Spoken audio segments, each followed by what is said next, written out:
बच्चों, कैसे हैं आप सब? आशा करती हूँ आप सब अच्छे होंगे, स्वस्थ होंगे। स्वागत है आपका इस कक्षा में। आइए आज हम पढ़ते हैं हिंदी व्याकरण का पाठ 19 अनुच्छेद लेखन। चलिए शुरू करते हैं। किसी एक विषय से जुड़े विचारों या भावों का लिखना अनुच्छेद लेखन कहलाता है। मतलब कोई भी हम एक टॉपिक ले लेते हैं और उस टॉपिक के बारे में, उस विषय के बारे में जब हम अपने विचार लिखते हैं, उसके बारे में उस डिटेल लिखते हैं, तो वो अनुच्छेद कहलाता है। अनुच्छेद निबंध का लघु रूप है। निबंध में किसी एक विषय के पक्ष, विपक्ष तथा उसके विविध पहलुओं का कई अनुच्छेदों में वर्णन किया जाता है, जबकि अनुच्छेद में किसी विषय की संपूर्ण विषय वस्तु का सार एक अनुच्छेद में प्रस्तुत करना होता है। अनुच्छेद लिखने के लिए ध्यान रखने योग्य बातें।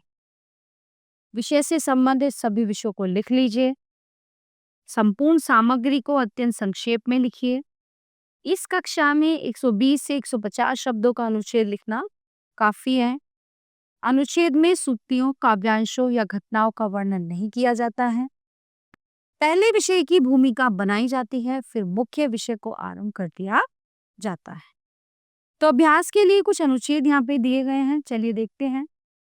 सबसे पहला है अनुशासन। अनुशासन शब्द दो शब्दों से मिलकर बना है, अनु जमा शासन, जिसका अर्थ है आदेश या नियमों का पालन करना।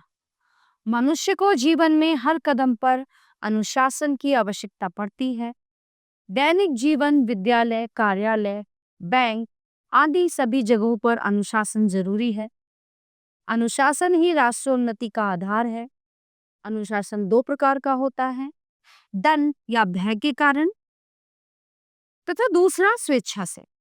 तो जब व्यक्ति स्वेच्छा से अनुशासन का पालन करता है तो वही अनुशासन सर्वोत्तम होता है। इसे आत्मानुशासन कहा जाता है।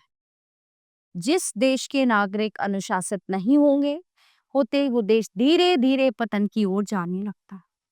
आज देश के हर क्षेत्र में अनुशासन की आवश्यकता है।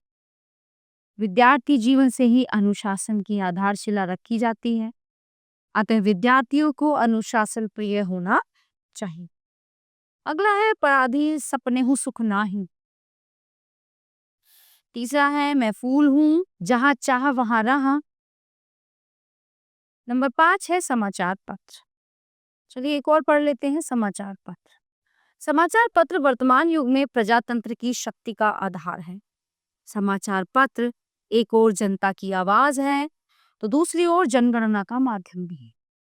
ये मानव ज्ञान के विकसित साधनों की एक महत्वपूर्ण कड़ी है, जिसके द्वारा देश विदेश की गतिविधियों, घटनाओं, समस्याओं आदि की जानकारी प्राप्त होती है। समाचार पत्र ज्ञान अर्जन के साथ साथ मनोरंजन का भी साधन है।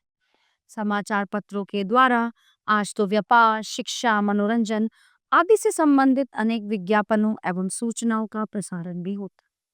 इसमें रेडियो, चलचित्र, खेलकूद, दूरदर्शन के कार्यक्रम आदि की भी काफी जानकारी होती है।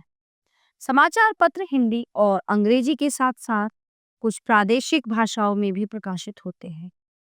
हिंदी में नवभारत टाइम्स, हिंदुस्तान, जनसत्ता, दैनिक जागरण, अमर उजाला, पंजाब केसरी, राष्ट्र सहारा, दैनिक भास्कर, वीर अर्जुन आदि अनेक समाचार पत्र प्रकाशित हो रहे हैं। ठीक है, तो ये थे कुछ आपके अभ्यास के लिए। आप देखिए यहाँ पे मतलब नमूने किस तरह से लिख लेते हैं। यहाँ पे कुछ दिए हुए हैं 5, इनका आपको ये टॉपिक लेने हैं और अपने ही शब्दों में अनुच्छेद लेखन करना है। तो प्यारे बच्चों, ये पाठ यहीं पे समाप्त होता है। आशा करती हूँ आपको अच्छे से समझ आया होगा। मिलते हैं अगली कक्षा में। धन्यवाद।